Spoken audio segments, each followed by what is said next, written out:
তুমি মানলে মানো, তুমি মানলে মানো, না মানলে মন মানে না। আশিকেরি আসল জান্নাত সোনার মদিনা। জোরে হবে না সুবহানাল্লাহ? এর জোরে হবে না ভাইয়া? তুমি মানলে মানো, তুমি মানলে মানো, না মানলে মন মানে না। আশিকেরি আসল জান্নাত সোনার মদিনা। আশিক হৃদয়ে যত ইশকের জ্বালা দূর করিতে পারে ওই মদিনাওয়ালা। মদিনা মদিনা করে হয়ে যায় ফানা। আশিকেরি আসল জান্নাত সোনার মদিনা। তুমি মানলে মানো, তুমি মানলে মানো, না মানলে মন মানে না। আশিকেরি আসল জান্নাত সোনার মদিনা। এক সময় ছিল মদিনা অলকনের ভূমি, নবীর ছোঁয়ায় হলো আরশের চেয়েও দামি। এক সময় ছিল মদিনা অলকনের ভূমি, নবীর ছোঁয়ায় হলো আরশের চেয়েও দামি। নবী যে তাই আছেন শুয়ে জান্নাতেরই টুকরা বলে করলেন ঘোষণা। আশিকেরি আসল জান্নাত সোনার মদিনা। তুমি মানলে মানো, তুমি মানলে মানো, না মানলে মন মানে না। আশিকেরি আসল জান্নাত সোনার মদিনা। সবাই তো জান্নাত পাবো জাহান্নামের নাই। আমি অদম জান্নাত জাহান্নাম কিছুই চাই না কামনা, শুধু দিদারে নবী রব্বানা। তুমি মানলে মানো, না মানলে মন মানে না। আশিকেরি আসল জান্নাত সোনার মদিনা। আল্লাহুম্মা। তখন দুইজনা বলছেন, বাক্যলাপ করছেন, কথোপকথন করছেন, বলে এক কাজ করো, আমাদের দুজনের নিয়ত তো এক। এ যুবকেরা ভালো করে বোঝে, বলছে আমাদের নিয়ত তো এক। নিয়ত যদি এক হয় তাহলে দুজনা আলোচনা করে বলছেন, ভাই এক কাজ করা যাক, এক কাজ করা যাক। আবু যার গাফারি বলছেন, বেলাল তুমি দোয়া চাইবে, আমি আমিন আমিন করব। তোমার দোয়া যখন চাওয়া হয়ে যাবে, আমি আবু যার গাফারি দোয়া চাইব, তুমি আমিন আমিন করবে। জোরে বলুন। জোরে বলা যাবে না? ভালো করে শুনুন। আজকে আমি আপনি আমরা মিনি মার্কেট পছন্দ, বুঝতে পারছেন না? ওই ঘুরে ঘুরে বেড়াচ্ছি, বলে ওই শেষে ইয়া নবী হবে আর তারপরে তাবারুক খানে চলে আসবে সব, বুঝতে পারছেন না? কিন্তু আমার বাপেরা, আল্লাহ কোরআনে বলছেন, বান্দা ওহুম লা ইফতানুন, আমি আল্লাহ কিন্তু পরীক্ষা করব, পরীক্ষা করব। আল্লাহর রাসূলের একজন সাহাবা যার নাম মুআবিয়া বিন মুআবিয়া আল-লাইসি, 70 বছরের সাহাবা। কত বছরের সাহাবা? এই কথা বলতে হবে। আমি কিছু বললে হ্যাঁ করতে হবে। আমি ওই এক টানা কানে হাত দিয়ে বলে যাবো চলবে না, কিছু বুঝতে হবে, কিছু নিয়ে যেতে হবে। এমনি তো টেনে টেনে সব তো বুক টুক সব ব্যথা হয়ে যায়, তবুও আমরা কিছু মনে করি। এই করতে করতে আল্লাহ যদি ইন্তেকাল করে, যদি কবুল করে তাহলে লাভ, আর যদি কবুলিয়াতের জায়গায় না পৌঁছে তাহলে লস, কিচ্ছু নেই। হযরতে মুআবিয়া বিন মুআবিয়া আল-লাইসি, তার বাড়ি থেকে মসজিদে নববী হচ্ছে 3.5 কিলোমিটার দূর। 70 বছরের ওই সাহাবা, বয়স্ক সাহাবা, রাসূলুল্লাহর পিছনে নামাজ আদায় করতেন। জোরে বলুন না সুবহানাল্লাহ? জোরে বলবেন না? এই যে নববী শরীফে আবু যার গাফারি হুজুর আর বেলাল হুজুর দুইজন গিয়েছে কিসের জন্য? আল্লাহর কাছে কবুলিয়াত পাওয়ার জন্য। জোরে বলেন। আর আমরা এসেছি জান্নাতের বাগানে আল্লাহর কাছে কবুলিয়াত পাওয়ার জন্য। আমরা নিয়ত, আশা, আকাঙ্ক্ষা, উদ্দেশ্য যাতে পূরণ হয় তার জন্য বসেছি। ভালো ভালো করে বুঝবেন। আবার এই মুআবিয়া বিন মুআবিয়া আল-লাইসি যার বয়স 70 বছর, তিনিও তার একটা নিয়ে যে না, আমার ইচ্ছা আমি রাসূলুল্লাহর সঙ্গে যে কোনো একটা যুদ্ধে যাব, সেই যুদ্ধে গিয়ে শহীদ হয়ে যাব। জোরে বলুন না সুবহানাল্লাহ। আর রাসূল আমার জানাজা নামাজ পড়াবে, রাসূল নিজে হাতে আমাকে দাফন করবে। জোরে বলুন ভালো করে। তাহলে তিনজন সাহাবার কথা এখানে আলোচনা হচ্ছে, তাদের থেকে আমাদের শিক্ষা নেওয়ার আছে। তিনজন সাহাবা, এক আবু যার গফারি, দুই হযরতে বেলাল হুজুর, আর তিন মুআবিয়া বিন মুআবিয়া আল-লাইসি। মনে থাকবে তো? এই কথা বলে মনে থাকবে না থাকবে না? কিন্তু আমার ভাই জানেরা, হে নবী পাকের উম্মত উম্মতিরা, হে নবী দেবানারা, বিশ্ব নবী রাসূলুল্লাহ সাল্লাল্লাহু আলাইহি ওয়াসাল্লামের মুহাব্বতের দুইজন সাহাবা হযরত আবু যার গফারি বেলাল হুজুরকে বললেন, ও বেলাল, না না না, যাও যাও যাও, তুমি দোয়া চাও, আমি আমিন বলি। বেলাল হুজুর দোয়া চাওয়া শুরু করলেন। হে যুবকেরা, আল্লাহর রাসূলের মুহাব্বতের সাহাবা হযরতে আবু যার গফারি পিছন থেকে আমিন আমিন বলতে লাগলে, আমিন আমিন বলতে শুরু করলেন। জোরে বলবেন না? এই আমরা যখন দোয়া চাই তখন থেকে অডিয়েন্স কি বলে? আল্লাহুম্মা আমিন। তা বেলাল হুজুর দোয়া চাইছেন, রাসূলুল্লাহর আরেকজন সাহাবা আমিন আমিন করছেন। জোরে বলুন। একটা টাইমে বেলাল হুজুরের সব দোয়া চাওয়া কমপ্লিট। এবার বারিকা বলেন, এবার পালাকা আবু যার গফারির পালা। বুঝতে পারছেন না?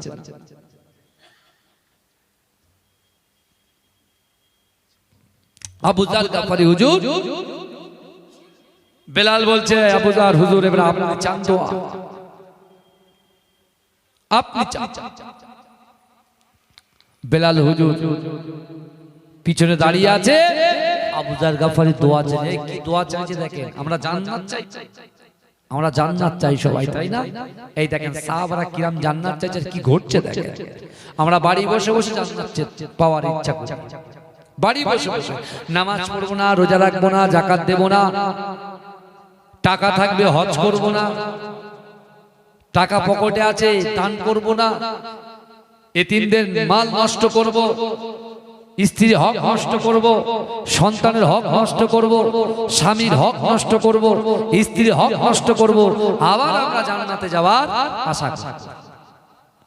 আমার ভাই জানেরা, হে নবী পাকের উম্মত উম্মতিরা, হে নবী দেবানারা, বিশ্ব নবী রাসূলুল্লাহ সাল্লাল্লাহু আলাইহি ওয়াসাল্লামের মুহাব্বতের সাহাবা হযরতে আবু যার গফারি রাদিয়াল্লাহু তাআলা আনহু আল্লাহর দরবারে দুআত উত্তোলন করে অঝর নয়নে কাঁদতে কাঁদতে বললেন, ওগো রব্বুল আলামিন, আল্লাহ, আমি আবু যার গফারি জীবনের গুনাহ ক্ষমা করে দিন, আমি আবু যার গফারির মনের আশাকে পূরণ করে দিন।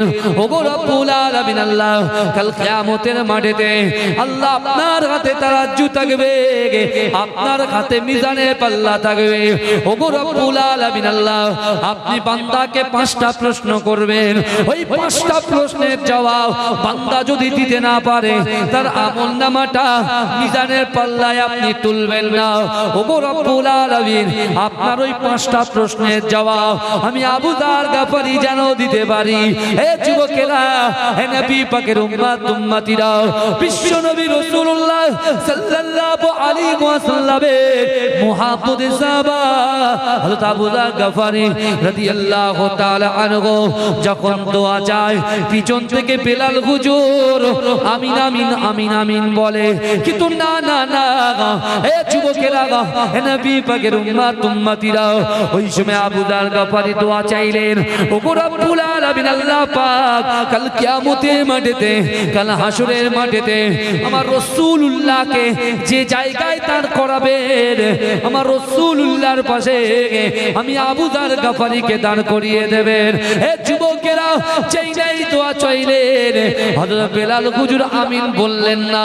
হে যুবকেরা, বেলাল হুজুর আমিন বললেন না, আবার দ্বিতীয়বার রিপিট করলেন, ওগো রব্বুল আলামিন, আল্লাহ পাক, না না না, কাল কিয়ামতের মাঠেতে, কাল হাসরের মাঠেতে আমি রাসূলুল্লাহর পাশে আমি আবু যারকে আপনি দাঁড় করিয়ে দেবেন। বেলাল হুজুর আমিন বললেন না। হে যুবকেরা, আবার তৃতীয়বার রিপিট করলেন, ওগো রব্বুল আলামিন আল্লাহ পাক, না না না, কাল কিয়ামতের মাঠেতে, কাল হাসরের মাঠেতে রাসূলুল্লাহর পাশে আমি আবু যারকে দাঁড় করিয়ে দেবে। হে যুবকেরা, বেলাল হুজুর আমিন বললেন না। এমন করে আবু যার গাফারি, এমন করে আবু যার গাফারি হাতটা নামিয়ে দিয়ে বেলালকে বলতে লাগলেন, বেলাল কি ব্যাপার, তুমি যখন দোয়া চেয়েছো, যা দোয়া চেয়েছো আমি আমিন আমিন বলেছি, আর আমি যখন দোয়া চাইছি তুমি কেন আমিন বলছো না? হে যুবকেরা, আমার আল্লাহ পাক রব্বুল আলামিন বান্দাকে বললেন, ও বান্দা, ও আমার বান্দা রে, না না না, আস্তাজিব লাকুম, বান্দা তোমরা আমার কাছে যাও, লা তাকনাতু বির রাহমাতিল্লাহ, বান্দা আমার রহমত থেকে নিরাশ হয়ে যেও না। আবু যার গাফারি আল্লাহকে বলছে, আল্লাহ পাক, আমি রাতের বেলা ইবাদত বندگی করি, কোরআন তেলাওয়াত করি, আপনাকে ভয় করি, রাসূলুল্লাহকে মুহাব্বত করি, আল্লাহ পাক, না না না, আমার রাসূলুল্লাহর জন্য আমি আবু যার গাফারি জীবনও দিতে পারি।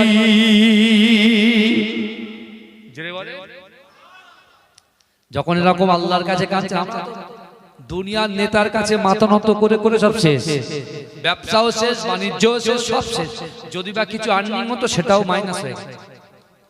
কারণ যে আল্লাহ আমাদেরকে সৃষ্টি করেছেন, শুধু সৃষ্টি করে আল্লাহ আমাদেরকে ছেড়ে দেননি, বা কোরআনে বলছে ওয়ালাকাদ কাররামনা বানি আদম, আমি আল্লাহ পাক বানি আদম সন্তানকে ইজ্জত দিয়েছি, সম্মান দিয়েছি। জোরে বলুন, আল্লাহ আমাদের সম্মানিত করেছে। আমি টোটো চালাই, আমি ভ্যান চালাই, আমি রিকশা চালাই, আমি সাইকেল চালাই, আমি হেঁটে যাই, সম্মান আমার আল্লাহ দিয়েছে। জোরে বল, কারোর যদি সম্মান আল্লাহ দেয় তার আর কিছু লাগে?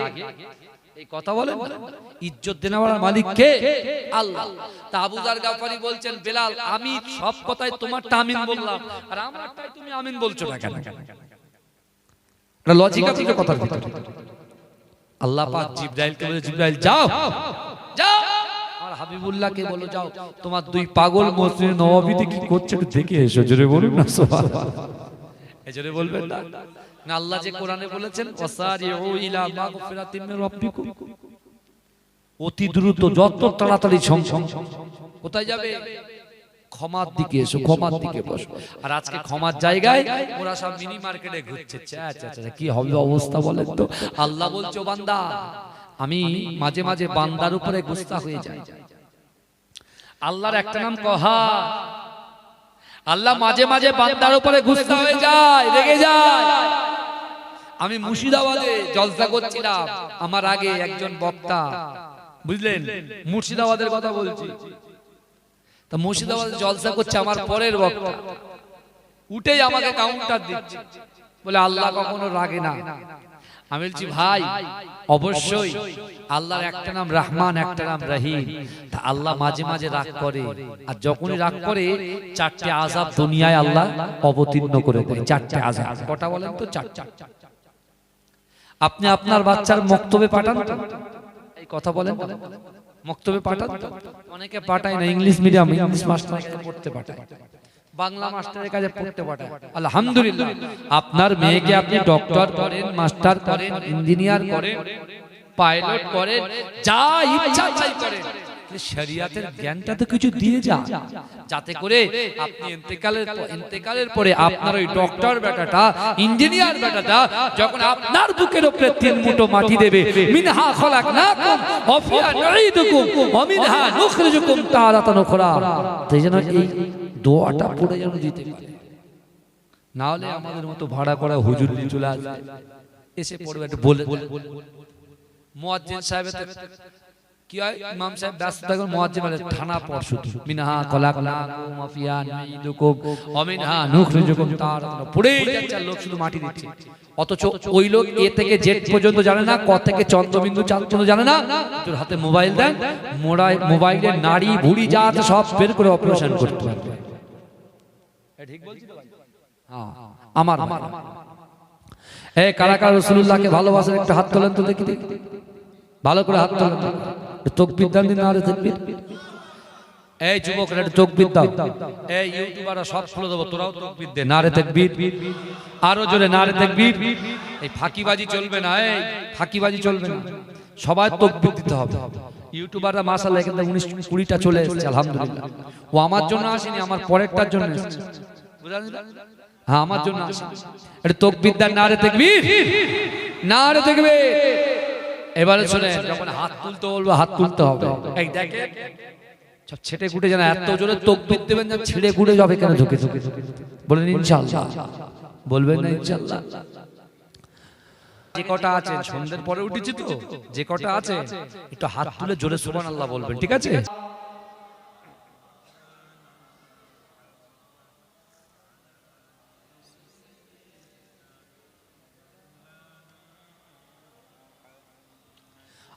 আমার বাবাজিরা ভাইরা, দুই সাহাবা দুজনেই যখন মসজিদে নববীতে কন্দনরত অবস্থায়, দুজনের মধ্যে বাক্যলাপ, কথা কাটাকাটি, আল্লাহ পাক জিবরাইলকে দিয়ে রাসূলুল্লাহর কাছে খবর পাঠিয়ে দিলেন। জোরে বলুন না সুবহানাল্লাহ।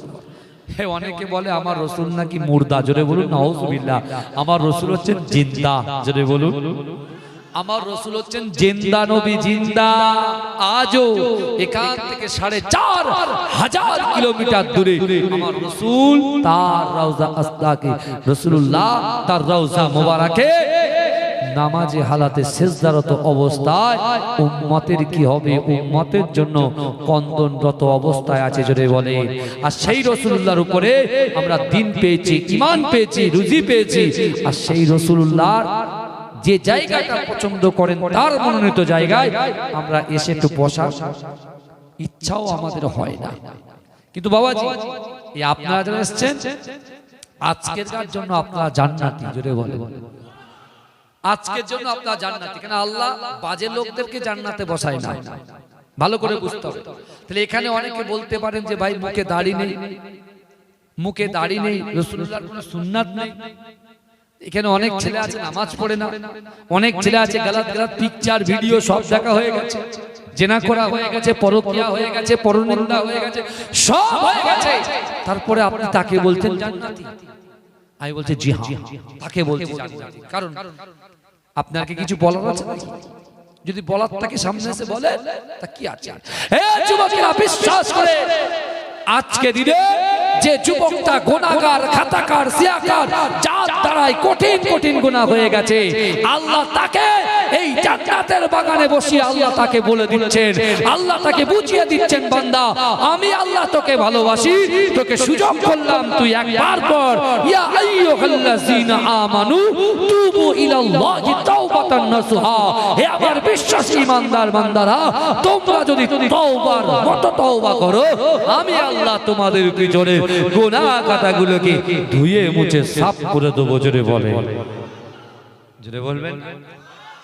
আল্লাহ আমাকে বসিয়েছে, আপনাকে বসিয়েছে, ওই যে গোপন গোপন গুনাহটা করি, এক সপ্তাহ 2 সপ্তাহ পর পর কত গুনাহ করি আমরা। আল্লাহ বলছে বান্দা তোকে বসিয়ে দিয়েছি, তোকে ইচ্ছা করলে শয়তানের মতো তাড়িয়ে দিতে পারতাম, ইবলিস তাড়িয়ে দিতে পারতাম, কিন্তু আমি আল্লাহ আমার বান্দাকে ভালোবাসি একমাত্র মুস্তাফা জান রহমতের ওসিলায়, জোরে বলে তারই আমার বাবা ভালো করে বিশ্ব নবী রাসূলুল্লাহ সাল্লাল্লাহু আলাইহি ওয়াসাল্লামের দুইজন সাহাবা যখন কথা কাটাকাটি করছে, কারণ কি বলেন? এই কথা কাটাকাটির কারণটা কি? বেলাল হুজুর দোয়া চেয়েছে, সব দোয়ায় আমিন বলেছে কে বলেন? কথা বলেন, আবু যার গাফারি। আর আবু যার গাফারি হুজুর যখন দোয়া চাইছে, বেলাল আমিন বলছে, কিন্তু এক জায়গায় গিয়ে আর আমিন বলেন। কোন জায়গায়? আবু যার গাফারি হুজুর বলছে কাল কিয়ামতের মাঠে রাসূলুল্লাহর পাশে যেন আল্লাহ আমাকে আপনি দাঁড় করিয়ে দেবেন, জোরে বলুন না সুবহানাল্লাহ। বেলাল হুজুর ওই জায়গায় আমিন বলছে, দুজনা কথা কাটাকাটি শুরু হয়ে গেছে। হঠাৎ করে তারা দেখছেন মসজিদ নববীটা আলোয় আলোকিত হয়ে গেছে, জোরে বলে, জোরে হবে না বাবা? আলোয় আলোকিত, যখনই আলোয় আলোকিত হয়ে গেছে, আল্লাহর রাসূল এসে কি বলছে জানেন বাবাজি?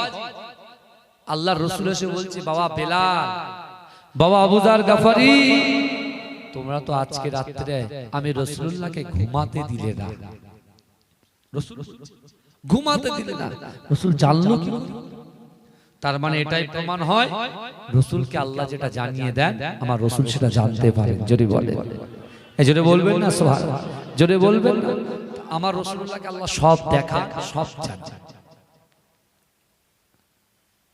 আমার ভাই জানেরা, হে নবী পাকের উম্মত উম্মতিরা, হে নবী দেবানারা, বিশ্ব নবী রাসূলুল্লাহ সাল্লাল্লাহু আলাইহি ওয়াসাল্লাম দয়ার নবী সোনার নবী ওই দুইজন সাহাবাকে বলল, না না না ও বাবা আবু যর গফারি, শোনো শোনো, তোমরা বরঞ্চ একটা কাজ করো, তোমরা দোয়া চাও, আমি রাসূলুল্লাহ পিছন থেকে আমিন বলি। না না না, ওই সময় সাহাবা দুজনে বলতে লাগলেন, ইয়া রাসূলুল্লাহ হাবিবাল্লাহ হুজুর, আপনি তো আছেন, আমরা পিছন থেকে আমিন আমিন বলে। হে যুবকেরা, আমার দয়ার নবী সোনার নবী জবান থেকে যে কথা বলে আসমানের উপরে আমার আল্লাহ পাক কবুল করে না। জোরে বলুন না। আমার রাসূল জবান দিয়ে যে কথা বলে আসমানের উপরে কবুল হয়ে যায়। জোরে বলবেন না। কেমন কবুল? রাসূল যখন মক্কা থেকে মদিনায় হিজরত করলেন, রাসূলুল্লাহর একজন সাহাবা যার নাম মুআবিয়া বিন মুআবিয়া আল-লাইসি, যিনি 70 বছরের একজন সাহাবা বয়স, এই শুনছে রাসূলুল্লাহর পিছনে নামাজ পড়েছে, রোজা রেখেছে, সব কিছু করেছে, কিন্তু তার দিলের তামান্না ছিল কি সে জিহাদে যাবে, সেখানে মৃত্যুবরণ করবে, রাসূল তার জানাজা ইমাম হবে। যদি বলে কিন্তু আমার ভাই জানেরা, হে নবী পাকের উম্মত উম্মতিরা, হে নবী দেবানারা, বিশ্ব নবী রাসূলুল্লাহ একদিন সাহাবাদেরকে লক্ষ্য করে ফজরের নামাজে পড়ে আমার দয়ার নবী বললেন, ও আমার সাহাবারা, কে আছো কে আছো কে আছো, ইসলামের জন্য, শরিয়াতের জন্য, কোরআনের জন্য, ইসলামের জন্য, কোরআনের জন্য, শরিয়াতের জন্য জিহাদে যেতে হবে, চলো চলো চলো চলো, কে আছো, হাইয়া আলাল জিহাদ, জিহাদে যেতে হবে। হে যুবকেরা, হে নবী পাকের উম্মত উম্মতিরা, মানুষের যখন বয়স হয়ে যায় মানুষ কিন্তু অসুস্থ হয়ে যায়।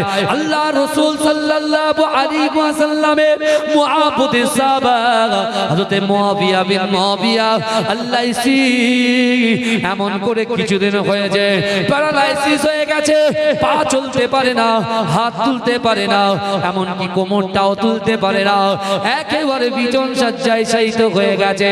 হে যুবকেরা, আল্লাহ রাসূল যখন তাবুকের যুদ্ধে যাবার কথা বললেন, এই মুআবিয়া বিন মুআবিয়া আল-লাইসি তার একজন বাচ্চাকে ডেকে বললেন, ও বাবা ছেলে, আমি রাসূলুল্লাহর কাছে কথা তো ভালো করে বলতে পারি না, না না না আমি বলে দিচ্ছি, আর তুমি একটা লেটার লিখে দাও, একটা চিঠি লিখে দাও, তোমার বাপের তরফ থেকে বিশ্ব নবীর কাছে চিঠিখানা পাঠিয়ে দাও।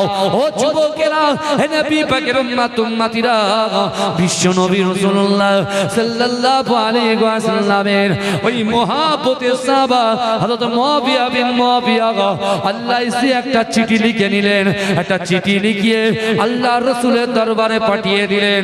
বিশ্ব নবী রাসূলুল্লাহ পরের দিন ফরজের নামাজ পড়ে, ফজরের নামাজ পড়ে, আল্লাহর রাসূল আলীকে ডাকলেন, ও বাবা আমার আলী, না না না, আনা মাদিনাতুল ইলম আলুম বাবুহা, আমি হচ্ছে জ্ঞানের শহর, আমার জ্ঞানের শহরের দরজা হচ্ছে আমার আলী। জোরে বলে। আল্লাহ রাসূলের কাছে চিঠি পাঠিয়েছে কে? মুআবিয়া বিন মুআবিয়া আল-লাইসি। চিঠিতে কি লিখেছে দেখেন, আমাদের পা ভালো, হাত ভালো, চোখ ভালো, কান ভালো, সব ভালো, কিন্তু আমাদের এখানে আসতে আমরা বলি আমাদের শরীর খারাপ, বলে হুজুর পাক নেই, শরীর পাক নেই, শরীর পাক নেই বলে আসছে না, বলে দাঁড়িয়ে, বুঝতে পারছেন না, ডাইরেক্ট টয়লেট করেছি, হুজুর কি করে যাব, প্যান্ট পরে আছি তো, বুঝতে পারছেন না, তুমি ডাইরেক্ট টয়লেট করেছো, তুমি নাপাক আছো, কিন্তু এখন এই মুহূর্তে মৃত্যু হয় কি হবে? একবারও ভেবেছো? একবারও ভেবেছে যুবক? একবারও ভেবেছে? নাপাক অবস্থায় যদি মৃত্যুটা হয়ে যায়, মৃত্যুটা কি মৃত্যু হবে? জান্নাতি না জাহান্নামী? সবই তো আমরা বুঝি বাপ, কিন্তু আমাদের ওই আগামী কাল থেকে নামাজ পড়বো, সারাক্ষণ ঘুম থেকে ঘুমিয়ে উঠতে পারবো, আবার পরের দিন ফের নামাজ পড়বো, এরকম করতে করতে 60 বছর এসে ঠেকেছে, আর বেশি বাকি পরিবর্তন হবে না। এ যুবকেরা, নিজেদেরকে একটু পরিবর্তন করে নাও বাপ। তুমি তোমার বন্ধুত্বের টাইম দিচ্ছ, হ্যাঁ অর্থ সম্পদের কাজে টাইম দিচ্ছ, কিন্তু না, অর্থ সম্পদ বন্ধু বান্ধবী কেউ তোমার সাথে কবরে যাবে না, কেউ যাবে না। যাবে দুটো জিনিস, ঈমান যাবে আর আমল যাবে।